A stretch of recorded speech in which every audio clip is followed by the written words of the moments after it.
Bueno, creo que podemos empezar. ¿Me escuchan? ¿Y se ve la presentación? Sí, doctor. Perfecto. Bueno, voy a alterar un poquito el orden hoy día porque el lunes recién voy a presentar glomerulopatías, ¿ya? Es un tema más larguito. Entonces vamos a presentar hoy dos temas: patología tubular renal tubular e intersticial y patología vascular renal también, obviamente. Empezaremos con este tema, que es patología renal tubulointersticial o tubular e intersticial, que clínicamente es responsable de gran parte de los casos de insuficiencia renal aguda. Probablemente sea la principal causa, si no es también las enfermedades prerenales, que también pueden ser causantes de insuficiencia renal aguda, como las posrenales. Pero entre las causas intrarrenales, o sea, del parénquima renal primario, la causa más probable de insuficiencia renal aguda es la patología renal tubular e intersticial, casi con certeza, ¿sí? Y esta patología puede tener diferentes causas, entre las cuales están las infecciones, la isquemia y también los trastornos tóxicos y metabólicos, que son justamente los que vamos a abordar. Y a continuación abordaremos también la patología intersticial primero, que compromete los túbulos en forma secundaria, ¿sí?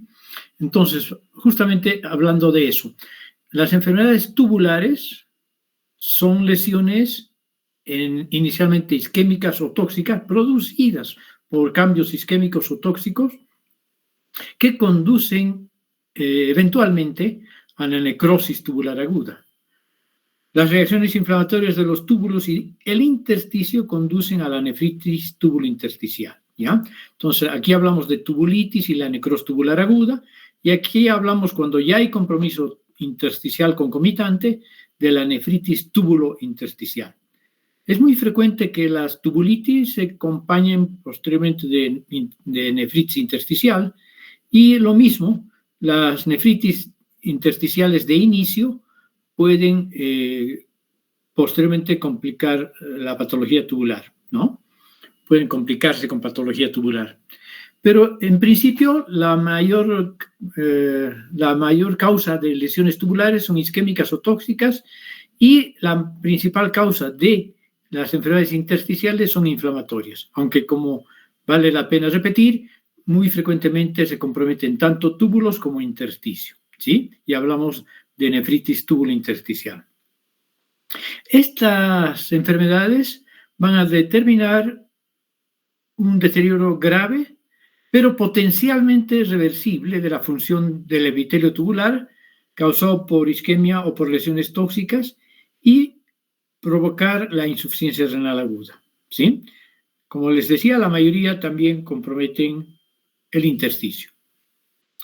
Vamos a empezar con la necrosis tubular aguda, que es generalmente de carácter isquémico. Es más común que la nefritis por causas tóxicas.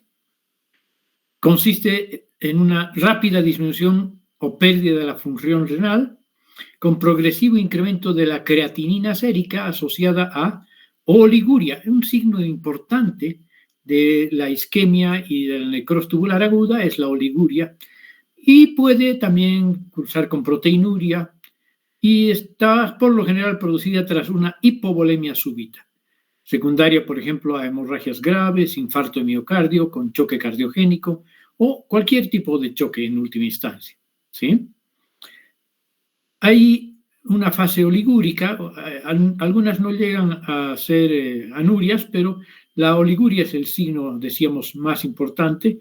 Inicialmente se produce por colapso circulatorio y posteriormente por obstrucción del flujo de salida por células descamativas, la famosa tubulorexis, ¿ya? Que obstruye parcialmente, por lo menos, el flujo tubular de salida. Bien, hablemos entonces de la isquémica, de la necrosis tubular aguda isquémica, que resulta, decíamos, de la reducción de la perfusión renal, perfusión tisular renal. Está, por lo tanto, generalmente asociada a causas que provocan hipotensión sistémica, ¿sí? El epitelio tubular, hay que decirlo, es altamente sensible a la hipoxia. ¿Por qué? Por la elevada tasa de actividad metabólica, de consumición de energía y por la presencia de numerosos orgánulos en el citoplasma. Orgánulos relacionados con la absorción, la secreción, el transporte, etc. Y hay, por lo tanto, disminución de la producción de energía, ATP, que es necesario justamente para esta importante actividad metabólica tubular, ¿sí? ¿Cuáles son las causas más importantes de isquemia y potencialmente de la necrosis tubular aguda secundaria que provoca histológicamente la tubulorexis? Pues tenemos la hemorragia masiva, el choque séptico, las quemaduras graves que cursan también con choque por deshidratación y cualquier tipo de deshidratación, cualquier causa que condicione deshidratación más bien. Tenemos entonces la diarrea prolongada, un síndrome urémico, por ejemplo, puede dar este tipo de patología, la insuficiencia congestiva cardíaca, que disminuye el flujo, la perfusión tisular periférica, y la redistribución de volumen cuando hay, por ejemplo, secuestros de gran cantidad de líquido por una pancreatitis, por una peritonitis y algunos otros tipos de retención de líquidos. La morfología. La morfología nos va a facilitar la comprensión este esquemita. Este esquemita que, como vemos aquí, está el corpúsculo renal de Malpighi, el túbulo proximal, el asa de Henle, el túbulo distal, ¿no?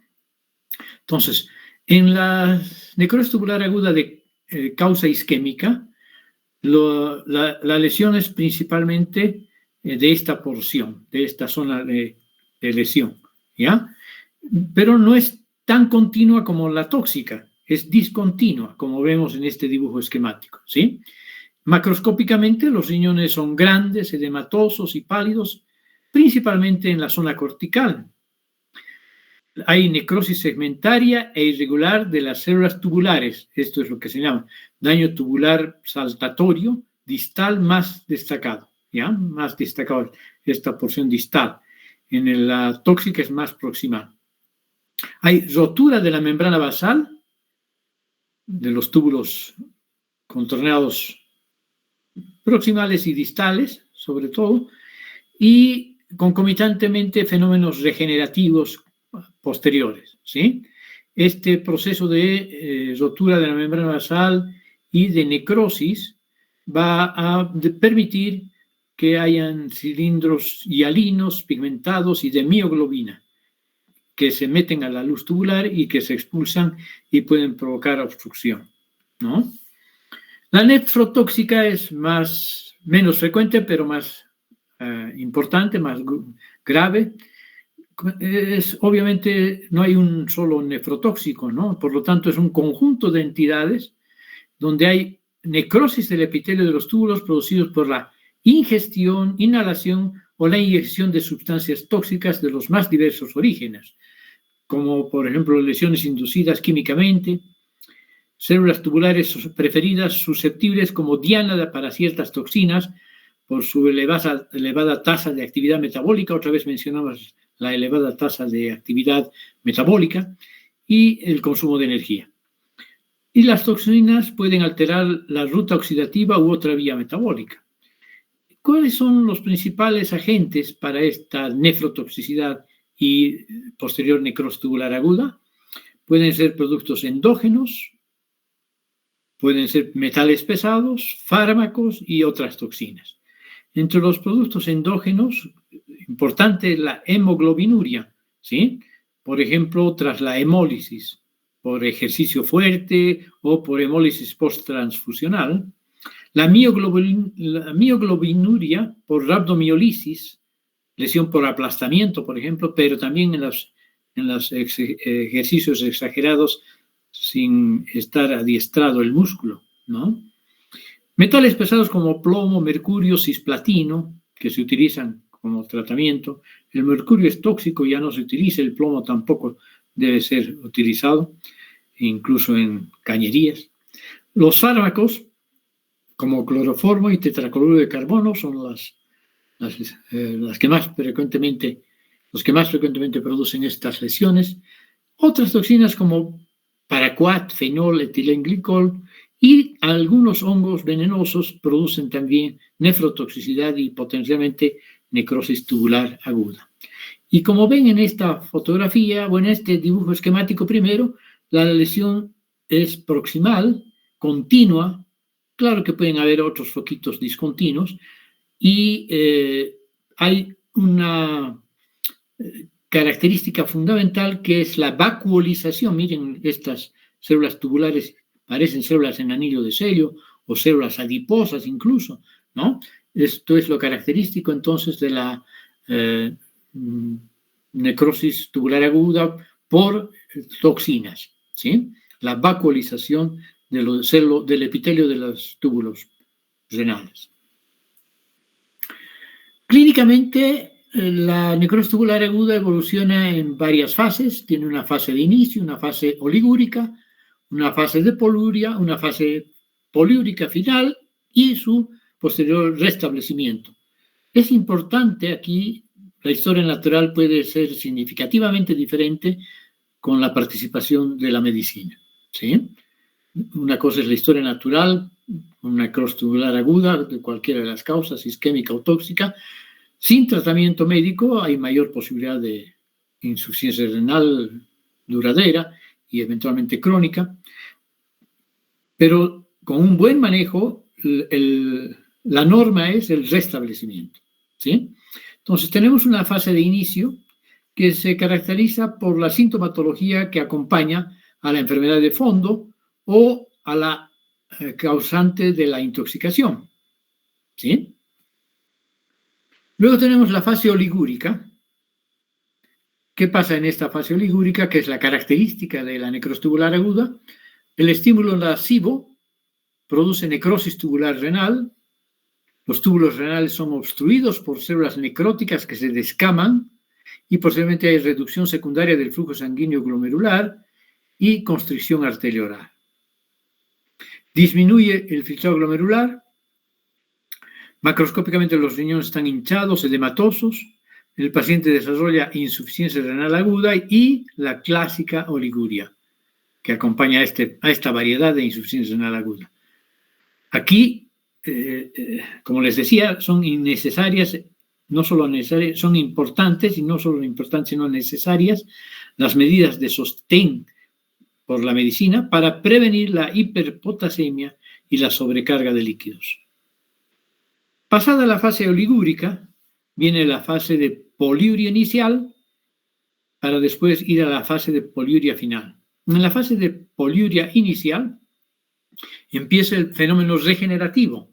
El epitelio tubular renal es capaz de regenerarse, ¿ya? Y tiene una alta capacidad de regeneración. Entonces, viene la etapa de regeneración del epitelio tubular que tiene una duración de entre 1 y 3 semanas. Concomitantemente hay una eliminación del material muerto por células fagocíticas con la orina, ¿sí? A través de los cilindros que se eliminan por orina, también se eliminan células fagocíticas que han fagocitado este tejido muerto, este detritus celular. La poliuria resultante es resultante más bien de la apertura tubular. Una vez que las células fagocíticas han hecho su trabajo, hay una apertura tubular y hay un aumento del flujo sanguíneo glomerular. ¿Sí? Las células tubulares al principio son indiferenciadas, sin desarrollo de especializaciones necesarias para la reabsorción de electrolitos y agua. Se acordarán que estas células, las del túbulo proximal y también las del túbulo distal, tienen una serie de especialidades de superficie, como por ejemplo microvellosidades muy desarrolladas en el túbulo proximal, los canales de iones, las hendiduras laterobasales, en fin, ¿no? Las hendiduras laterobasales y la gran cantidad de mitocondrias que tienen para producir ATP necesario para esta enorme cantidad de líquido que tiene que ser reabsorbido y no eliminarse poliúricamente. Pero como están inmaduras, entonces la función de reabsorción, al estar indiferenciadas las células, es relativa. Por eso que sobreviene la fase de poliuria, luego de la fase de oliguria. Entonces, en esta fase es indispensable la reposición adecuada de líquidos y electrolitos para compensar las pérdidas urinarias excesivas por la poliuria, ¿sí? Y bueno, viene la fase final de poliuria y el posterior restablecimiento. Aquí las células ya están madurando, se diferencian, adquieren todos esos mecanismos de especialización de las superficies apicales, laterales y basales, y se restaura la función renal, ¿sí? Entonces, la clínica y la evolución de la necrosis tubular aguda van a tener un pronóstico variable dependiendo en parte de la causa, ¿no? Y en gran parte también, como decíamos, del manejo médico hidroelectrolítico, sobre todo. En general es bueno, excepto en los casos asociados a la necrosis tubular aguda por sepsis, ¿ya? La sepsis siempre produce una necrosis tubular aguda menos fácil de manejar. Muy bien. En los análisis de orina, esto es un poco más clínico, pero también tiene morfología. De todos modos, en los análisis de la orina, lo que vamos a ver en la insuficiencia renal aguda, en la necrosis tubular aguda, lo que vamos a ver justamente son cilindros de color marrón oscuro y células epiteliales descamadas. En la glomerulonefritis, no es el tema, pero la característica de los cilindros de la glomerulopatía son cilindros eritrocitarios y proteicos por la salida de eritrocitos y proteína a través de la barrera de filtración glomerular y en los túbulos, ¿no? Y en la nefritis túbulo-intersticial aguda, los cilindros, porque está relacionado con infecciones, no se olviden en la primera diapositiva o la segunda, cilindros de leucocitos y eventualmente pus, piuria, ¿sí? Entonces hay leucocituria y piuria en las lesiones intersticiales que comprometen los túbulos y producen una nefritis túbulo intersticial aguda. Hay otras variedades de nefrosis que las vamos a mencionar sin entrar en detalles: la nefrosis vacuolar, la nefrosis glucógena, la nefrosis colémica, el riñón del mieloma, que esto es importante. El mieloma es el 15% de las lesiones linfoproliferativas, por lo tanto es lo más frecuente.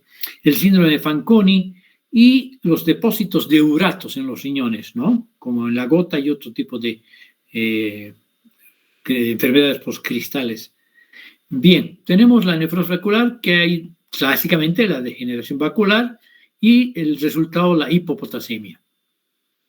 O más bien, la hipopotasemia puede ser causante de esta nefrosis vacular. La nefrosis glucógena, en la diabetes, la enfermedad de von Kierke, hay glucógeno citoplasmático. En la nefrosis colémica, hay depósitos granulares amarillentos por colestasis, excreción anormal de aminoácidos. En el riñón del mieloma, inmunoglobulinas, la secreción anormal plasmocítica de proteínas M, proteínas ligeras, ¿no? Las proteínas de Vence-Jones. Esto también es válido para el linfoma linfoplasmocitario, ¿sí? Luego tenemos cilindros amorfos, redondeados, células gigantes derivadas del epitelio reactivo, reacción inflamatoria inespecífica en el intersticio. En el síndrome de Fanconi, insuficiencia renal de la reabsorción tubular con excreción excesiva de fosfatos, ¿sí? Aminoácidos y glucosa, pero sobre todo fosfatos. Hay el raquitismo en niños y la osteomalacia en adultos puede asociarse a esto. Acidosis y deshidratación intensa también. Los depósitos de uratos en los riñones, formación de uratos por la degradación excesiva de las nucleoproteínas por destrucción de eritrocitos, en los lactantes es importante, de leucocitos y eritrocitos en la leucemia de los adultos. ¿Sí? Aquí tenemos una nefropatía por uratos, vean, cómo hay necrosis y hay acumulación de estos cristales que en el microscopio se ven como si fueran agujas, un conjunto de agujas dispuestos más o menos paralelamente y rodeados por un proceso inflamatorio granulomatoso de tipo cuerpo extraño. Aquí tenemos el riñón, la nefropatía del mieloma, ¿sí? Vean ustedes esas proteínas, que sobre todo pueden haber hechocitos también. Y la nefropatía por uratos, ahí ven cristales de ácido úrico depositados en los túbulos renales. Bueno, y ahora vamos a hablar de la otra cara de la moneda, las enfermedades del intersticio renal. Son aquellas que comienzan en el intersticio, pero también se propagan a los túbulos, llegando un momento a ser difícil su diferenciación. O sea, la enfermedad túbulo-intersticial, ¿verdad? ¿Cuáles son las enfermedades inicialmente intersticiales que posteriormente pueden convertirse en túbulo-intersticiales? La pielonefritis aguda, la pielonefritis crónica y la nefritis intersticial propiamente dicha, ¿sí? Factores que participan en la infección urinaria que provoque pielonefritis, ya sea aguda o crónica. Obstrucción es probablemente el principal factor. Cualquier causante de obstrucción de la vía urinaria puede condicionar estasis, reflujo e infección ascendente, ¿no? El reflujo vésico-ureteral, independientemente de la obstrucción o concomitantemente a la obstrucción. La introducción de instrumentos, ¿no? Las cistoscopias, las tomas de biopsia, etcétera, pueden eventualmente complicarse con esto. La edad y el sexo, la edad fértil y el sexo femenino, sobre todo. El embarazo, que también produce compresión y algún grado de obstrucción de la vía urinaria. La susceptibilidad de la médula renal a la infección, en algunos casos, la diabetes de tipo 2 principalmente, y cuadros obviamente de inmunosupresión o inmunodeficiencia. Empezaremos a hablar de la pielonefritis aguda, es el tipo más importante y frecuente de la inflamación intersticial y túbulo intersticial, ¿sí? ¿Cómo pueden acceder las bacterias, que son los principales agentes de la pielonefritis aguda, aunque no los únicos? Por una contaminación ascendente a partir del tracto urinario inferior o por vía hematógena o linfática, ¿no? En el curso, por ejemplo, de una bacteriemia o una septicemia. Esto es menos habitual. Esto es lo habitual, ascendente a partir del tracto urinario inferior por cualquier causa que produzca estasis, sobre todo, ¿no? Obstrucciones variables en su grado. Embarazo, estasis urinaria producida por la litiasis, el prostatismo, la hiperplasia prostática benigna más que la maligna, el tumor maligno que invade la pelvis y que produce ganglios, por ejemplo, o masas tumorales que comprometen la vía urinaria, defectos estructurales del aparato del tracto urinario y el reflujo vésico-ureteral, ¿sí? Por alguna mala conexión. Muy bien. O por también alteraciones congénitas en la posición de los riñones, por ejemplo, que favorecen este reflujo, ¿no? Y claro, vía hematógena y linfática en la bacteriemia y en la septicemia, sobre todo en gente sexualmente activa. Ahora hay que tomar en cuenta que la sintomatología es muy evidente, muy conspicua en las bacteriemias y septicemias y por lo tanto en la nefritis tubulointersticial. Pero en los ancianos puede pasar inadvertido y lo único que se puede apreciar es un aumento de la temperatura ligero a veces incluso, ¿sí? Puede haber, sin embargo, un poquito mayor de pirexia con escalofríos e insuficiencia renal aguda, que no siempre se reconoce muy fácilmente en los ancianos. Muy bien. Seguimos hablando de la pielonefritis aguda. Lo clásico, clínicamente, fiebre, escalofríos, dolor de espalda, signos de infección del tracto urinario inferior, ¿sí? Como piuria, bacteriuria, signos de infección del tracto urinario inferior. Septicemia por gram negativos puede llegar no solo a producir pielonefritis aguda, sino un choque, una septicemia, un choque séptico. En diabéticos, la necrosis, no solo se puede producir una necrosis tubular aguda, sino incluso una necrosis de las papilas renales. Esto es lo clásico en los diabéticos, ¿ya? Cuando hay una pielonefritis, se asocia en los diabéticos con una necrosis de la papila renal. Macroscópicamente vamos a ver unos riñones en la aguda, tumefactos, ¿sí? Podemos ver abscesos, incluso visibles por fuera, en la cortical sobre todo. Estos, como en todos los abscesos, son medio blanco-amarillentos, a veces ligeramente verduzcos, generalmente esféricos, suelen ser menores a 2 milímetros y están rodeados por una zona hiperémica. Hay también la posibilidad de que hayan abscesos medulares convergentes hasta la papila renal. La mucosa de los cálices y del piel, de la pelvis, perdón, está hiperémica, cubierta por exudado fibrino purulento. ¿Sí? Y esto puede determinar el desarrollo de un absceso perirenal y pionefrosis. ¿Sí?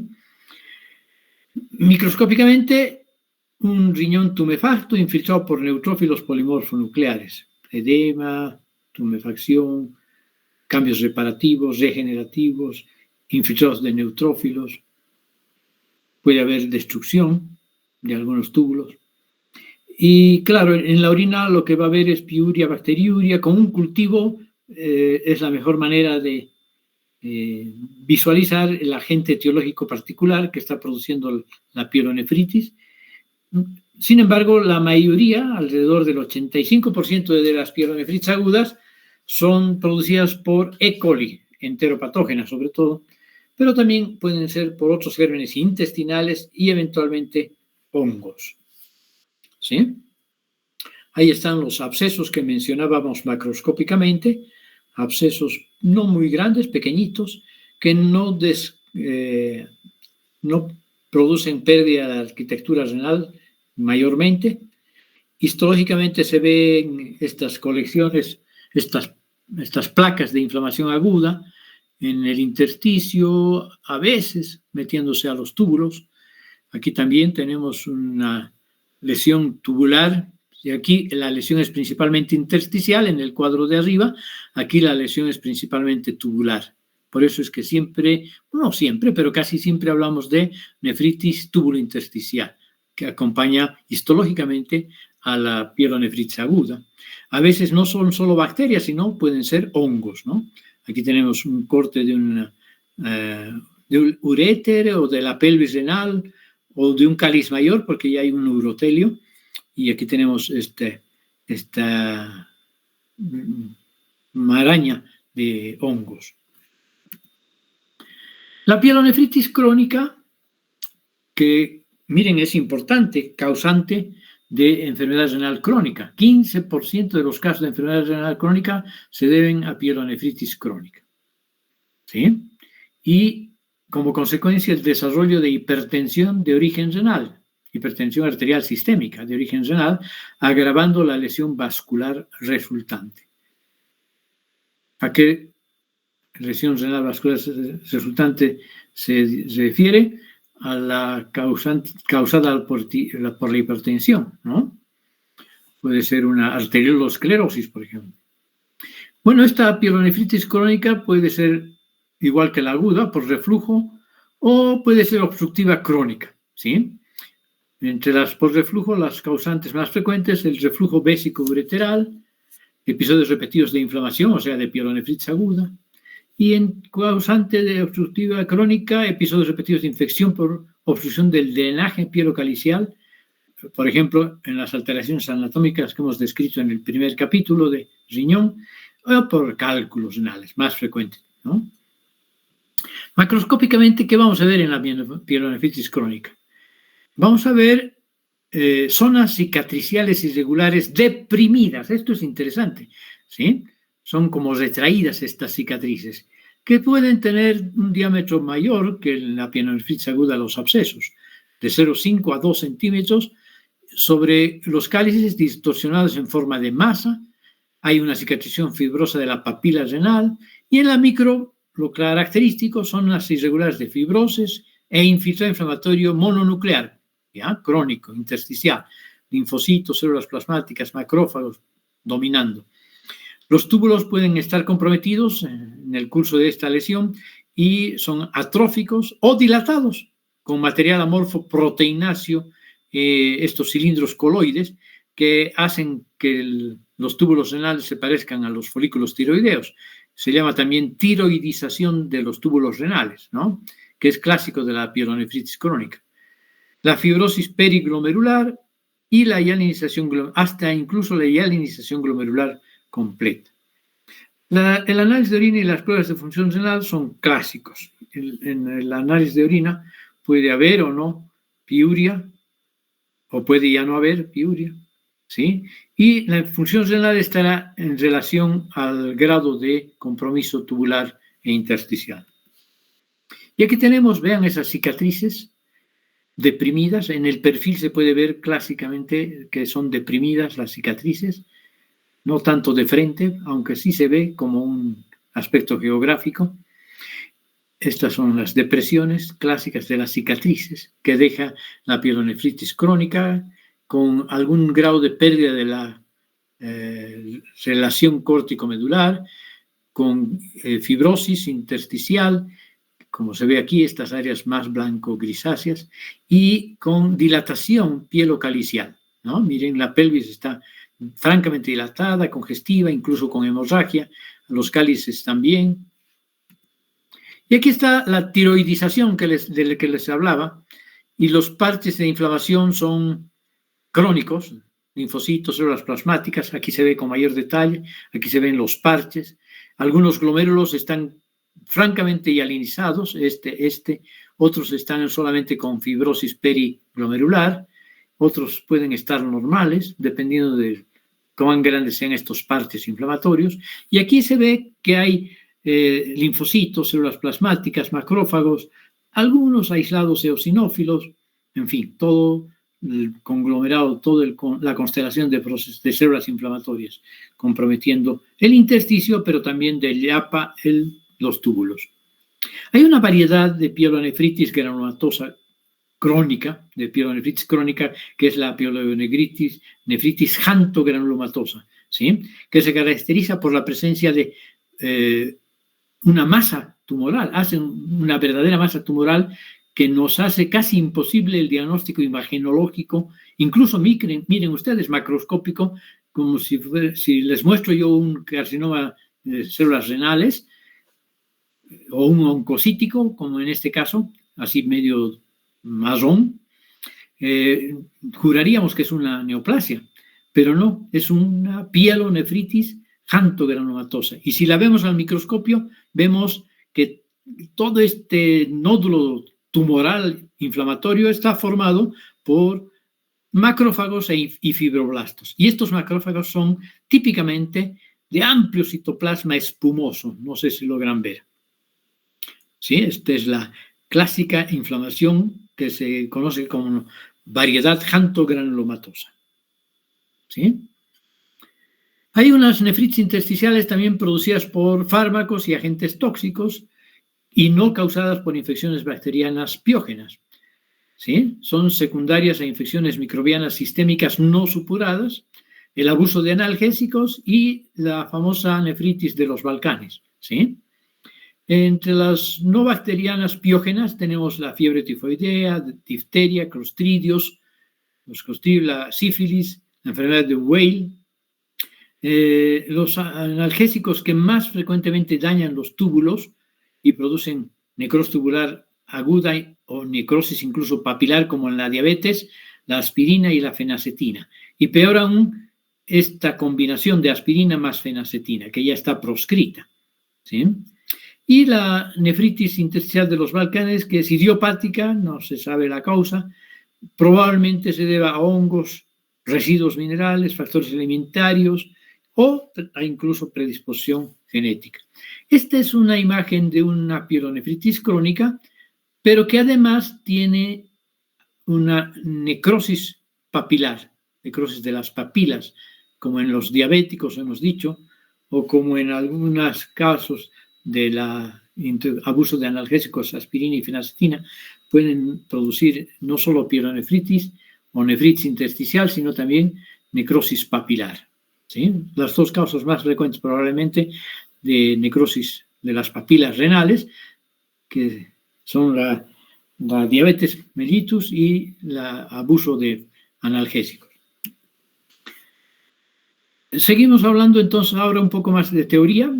Esta nefritis inducida por fármacos y agentes tóxicos probablemente esté mediada inmunológicamente por una reacción de hipersensibilidad adversa frente a diversos tipos de fármacos, ¿no? Que ocurre 2 a incluso 40 días después de la exposición, y está mediado por un mecanismo inmunitario que consiste en la unión covalente de los fármacos a componentes del citoplasma e incluso de la matriz extracelular. Esta reacción covalente inmunológica está inducida por reacciones mediadas por inmunoglobulina E, hipersensibilidad de tipo 1, y por células T también. ¿Sí? Puede ser de tipo retardado, por ejemplo. El abuso de analgésicos, ASA, aspirina, fenacetina, paracetamol, es una bomba para los túbulos renales. Y esto es importante porque la verdad es que, como son de venta libre, los analgésicos antiinflamatorios, no esteroideos, ¿sí? Los AINES famosos, pueden provocar esto que estamos viendo, necrosis papilar, nefritis tubulointersticial, en fin, ¿no? Y clínicamente puede manifestarse por fiebre, eosinofilia, erupción cutánea, hematuria, proteinuria leve, piuria estéril. Ahí puede haber pus, pero abacteriana, ¿no? Azoemia e insuficiencia renal aguda. Bien. Entonces, todos estos factores predisponentes van a causar clínicamente la nefritis intersticial, poliuria, anemia, cefaleas gastrointestinales, infecciones gastrointestinales, diarrea sobre todo, necrosis tubular aguda y necrosis papilar, ¿no? En la morfología, dependiendo de cuáles de estos casos están presentes, lo clásico es edema, necrosis tubular aguda. Pueden haber infiltrados tubulointersticiales, parches de inflamación crónica formada por histocitos, eosinófilos, neutrófilos, células plasmáticas y eventualmente formando granulomas bien delimitados. Aquí tenemos una nefritis intersticial inducida por drogas, donde no solo hay células plasmáticas, linfocitos y macrófagos, sino también hay muchos eosinófilos. Si hay algo característico de las lesiones en piel, y ahora estamos viendo en los riñones por drogas, inducida por drogas, es la presencia significativa de eosinófilos. Tiene que ser relativamente significativa, ¿no? En este cuadro de gran aumento podemos ver no menos de 10 eosinófilos, ¿no? Aquí tenemos 1, 2, 3, 4, 5, 6, 7, 8, 9, 10, 11, 12, 13. 13 eosinófilos he contado, tal vez aquí haya otro más. Entonces, sí es inducida por drogas, ¿no? Eso nos ayuda un poco a definir la etiología de las nefritis, de las dermatitis. Y no tenemos que olvidarnos, cuando hablamos de enfermedades tubulointersticiales, de la tuberculosis renal, ¿sí? Que podríamos considerarla como una pielonefritis tuberculosa.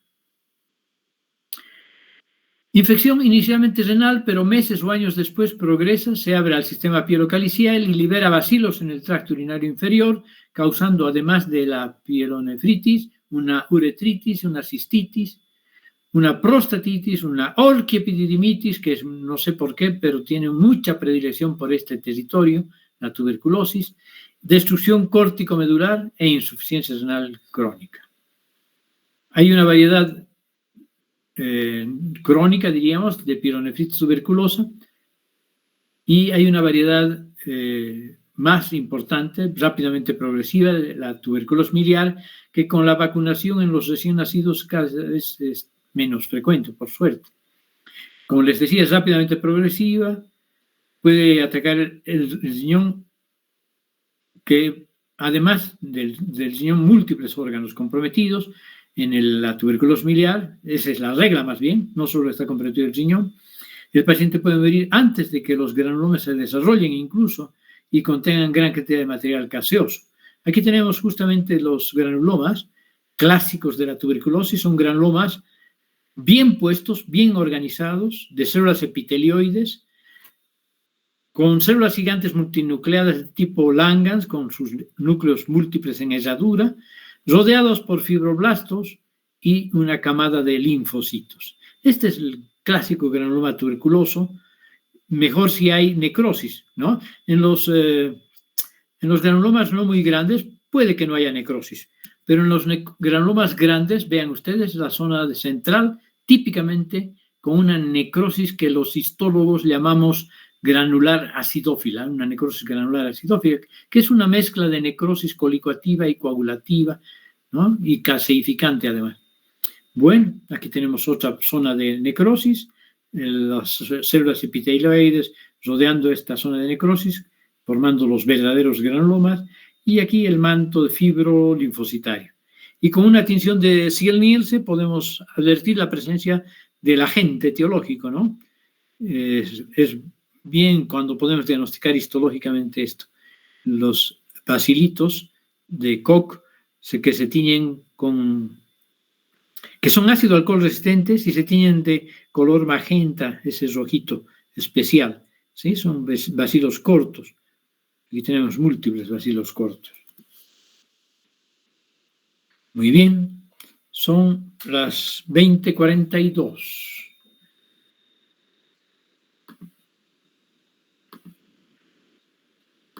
Voy a presentarles ahora otro tema para que tengamos más tiempo el próximo lunes, que voy a hablar de glomerulopatías, ¿ya? Entonces tenemos las enfermedades de los vasos sanguíneos renales, ¿sí?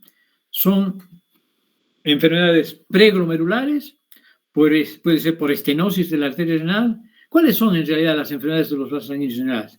Pueden ser de origen preglomerular, estenosis de la arteria renal, hipertensión arterial benigna y acelerada, infartos renales, la famosa coagulación intravascular diseminada y las vasculitis asociadas generalmente a ANCAS, ¿no? Entonces, enfermedades preglomerulares tenemos las vasculopatías lentamente progresivas, que se caracterizan por una destrucción paulatina de las nefronas, con un fallo isquémico del fichón glomerular, atrofia tubular isquémica, enfermedad renal crónica y riñón terminal, ¿sí? Las vasculopatías rápidamente progresivas, que cursan secundarias a la insuficiencia, que van a determinar insuficiencia cardíaca, disminución del fichón glomerular y desarrollo de necrosis hipóxica del epitelio tubular. La estenosis de la arteria renal, como primer cuadro interesante, produce isquemia renal, disminuye la sangre que ingresa a los riñones, ¿no? Y puede producir hipertensión de origen renal secundaria. De hecho, una de las causas más frecuentes de hipertensión secundaria, de hipertensión arterial me refiero, es la insuficiencia renal crónica. Aquí tenemos la aterosclerosis renal proximal y o de sus ramas principales, que causan estenosis y pueden provocar, obviamente, disminución del flujo renal. Estenosis de la arteria renal e isquemia crónica y disfunción de todas las nefronas y riñón terminal atrófico. El riñón no afectado sufre hipertrofia compensadora. Hay una entidad que se llama displasia fibromuscular arterial que también puede provocar estenosis. 2 a 5% de los casos de hipertensión renal suponen una secuencia de actividad anormal del sistema renina-angiotensina-aldosterona. La causa reconocible es una causa reconocible de hipertensión susceptible de corrección quirúrgica, la estenosis de la arteria renal. Entonces, esta causa supone el 2 a 5% de los casos de hipertensión renal. Nefrosclerosis benigna, ¿sí? Va a provocar lesiones renales asociadas con la esclerosis de las arteriolas renales y de las arterias de pequeño calibre, que se caracterizan por un engrosamiento de la pared de los vasos renales, con hialinización de esa pared, con estrechamiento de su luz y disminución permanente del flujo vascular sanguíneo. Está directamente relacionada con la hipertensión arterial de larga evolución, ¿sí? Estamos hablando de nefroesclerosis benigna, y esta nefroesclerosis se refiere a los vasos de los riñones, ¿ya? Es más frecuente en la raza negra, en pacientes obviamente hipertensos y en diabéticos, sobre todo diabetes de tipo 2. Va a producir morfológicamente una atrofia isquémica difusa de las nefronas, cicatrización simétrica y difusa, evolución lenta, riñones pequeños, pálidos y de superficie granular. Así terminan los riñones. Con el tiempo, enfermedad renal crónica. Aquí está. Este es una glomerulonefritis con arteriolosclerosis hialina y con nódulos hialinizantes nodulares. Probablemente sea también una glomerulonefritis secundaria a la diabetes mellitus, la enfermedad de Kim-Steele-Wilson. Y aquí tenemos el riñón disminuido en tamaño, pueden haber quistes renales como vimos en la anterior vez, y tienen esa superficie granular típica, ¿sí? Pero también hay nefrosclerosis maligna, así como hay benigna, hay maligna, y esta se asocia a una fase acelerada de la hipertensión, aunque también puede surgir en normotensos, generalmente surge sobrevenida en hipertensión esencial benigna preexistente, la maligna, ¿no? A una hipertensión esencial benigna preexistente, una enfermedad renal crónica, tenemos las glomerulonefritis, las nefropatías por reflujo o incluso las enfermedades de la colágena como la esclerodermia. 5% de los pacientes hipertensos pueden tener este tipo de nefrosclerosis maligna, cursan con una hipertensión acelerada, trombosis intravascular y arteritis, que produce isquemia renal con estimulación del sistema renina-angiotensina, aldosterona y de otros sistemas que producen mayor vasoconstricción. ¿Sí? La necrosis, ¿qué es lo que vamos a ver en la histología? Necrosis fibrinoide de las paredes vasculares, una arteriopatía, en realidad una arteriolopatía hiperplástica que se ve como capas de piel de cebolla, las catáfilas de cebolla, una glomerulitis esclerosante y una microangiopatía trombótica glomerular que nos llevan a la enfermedad renal crónica progresiva que cursa clínicamente con uremia. Aquí tenemos la arteriolosclerosis maligna, aquí se ven las catáfilas de cebolla, vean, esta es una arteria, aunque no lo crean, y su pared está proliferando con las células musculares y mioíntimas y de todas estas células que se disponen en este sentido, remedando las catáfilas de la cebolla al corte, ¿sí? Además hay depósitos, congestión vascular, puede haber incluso depósito de amiloide, y aquí parece que hay un glomérulo hialinizado, totalmente hialinizado.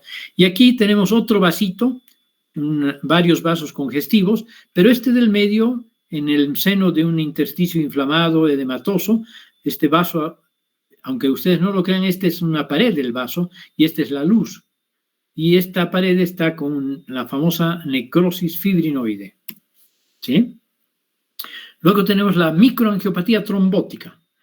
El síndrome hemolítico urémico puede ser clásico, infantil, del adulto, familiar, idiopático, que se asocia a la púrpura trombocitopénica trombótica, ¿sí? Muy bien. El clásico se asocia a infecciones por E. coli, productor de verocistotoxina. La del adulto asociada a infecciones con presencia de anticuerpos antifosfolipídicos, como también el uso de anticonceptivos, complicaciones del embarazo, fármacos, radioterapia y esclerodermia, la variedad familiar y esta que se asocia a la púrpura trombocitopénica trombótica, con trombocitopenia significativa, ¿no? Y alteraciones de la coagulación, obviamente. La anemia hemolítica microangiopática, la trombocitopenia, la insuficiencia renal y las manifestaciones de coagulación intravascular son las consecuencias de estas causas. Hay lesión endotelial y agregación intravascular de plaquetas. Las microangiopatías trombóticas tienen como consecuencia necrosis cortical renal focal, engrosamiento de la pared capilar glomerular, con depósito de fibrina y tumefacción endotelial. Hay inflamación del mesangio y destrucción incluso, mesangiolisis, alteraciones de las arterias pequeñitas, arteriolares, necrosis fibrinoide, hiperplasia de la íntima y favorece la formación de trombos. Los infartos renales, aunque no son muy frecuentes, pueden sobrevenir a la presencia de émbolos provenientes del corazón, trombosis mural, endocarditis vegetante, aneurisma aórtica.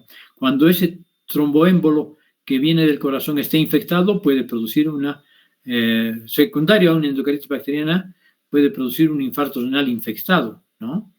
Y el aneurisma aórtico también puede desprender émbolos. Los infartos anémicos son de tipo anémico, los infartos, no son congestivos, hemorrágicos, únicos o múltiples, áreas irregulares y triangulares de base cortical y vértice medular y color blanquecino. ¿Sí? Clínicamente, dolor espontáneo a la palpación, costovertebral típica y hematuria. Aquí tenemos una zona de infarto isquémico y aquí su histología, vean, aquí se ve el parénquima renal como si fuera sombra nada más, como la canción, sombras nada más, ¿sí? Y aquí se ve mejor conservar el tejido, pero también hay un poco de inflamación. Y por último, la coagulación intravascular diseminada, que acompaña múltiples cuadros sépticos sobre todo, ¿no? Infecciosos o no infecciosos. Estados de hipercoagulación sanguínea también, etcétera, etcétera. Y las vasculitis. Las más importantes son las vasculitis de pequeños vasos, donde están la púrpura de Henderson-Lane, la crioglobulinemia, después tenemos la vasculitis por anticuerpos antimembrana basal glomerular, que es el síndrome de Goodpasteur, las vasculitis asociadas a la producción de ANCAs, tenemos la granulomatosis de Wegener, la polianquitis microscópica y el síndrome de Churg-Strauss, que se cursa con todas estas con nefritis, y en el Churg-Strauss lo característico, los eosinófilos. También puede haber compromiso de los vasos de talla mediana en la poliarteritis nodosa y en la enfermedad de Kawasaki, y de los vasos grandes, esto no en los riñones, aunque podrían provocar en los vasos grandes de los riñones una hipertensión renovascular, ¿no? En la arteria renal principal, la arteritis de células gigantes, la arteritis de Takayasu, que no es muy frecuente que se produzca en las arterias renales principales. Muy bien, y con eso hemos terminado antes de las 9.